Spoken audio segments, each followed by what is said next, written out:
Hello, I'm David Cicilline, Mayor of the City of Providence. I'd like to speak to you directly about the Governor's recent budget proposal.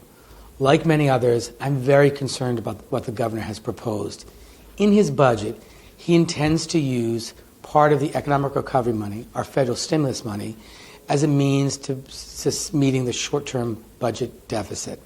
In doing so, I believe the Governor's proposal undermines the intention of this act to make investments in technology, in education, in infrastructure, things that will allow us to rebuild our economy and set a foundation for the long-term health and prosperity of our state. In particular, I'm concerned about what the Governor has proposed with respect to public education.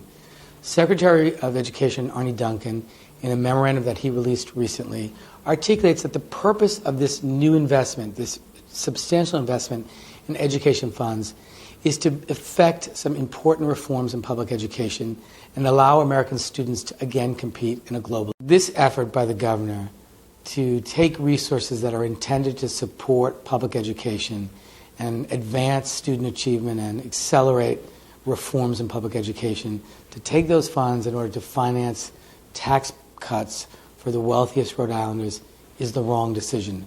We need to make investments in public education. We need to honor the intention of the Economic Recovery Plan that recognizes education as a key strategy in bringing our country out of this recession and ensuring that America, and certainly Rhode Island, can compete in the global economy.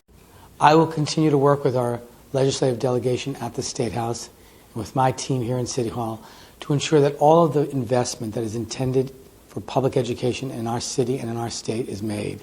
I've communicated to Secretary Duncan what the Governor has proposed and my strong objection to it, in the hopes that the United States Department of Education will not allow this supplanting of funds.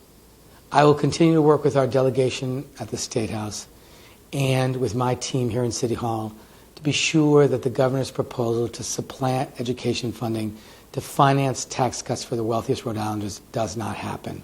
I've sent a letter to the United States Department of Education Secretary Arne Duncan expressing my strong objection to this and asking that he monitor this situation closely. All children in Rhode Island, and particularly children in Providence, deserve to have every single dollar that the federal government intended to be invested in their education to be spent in exactly that way.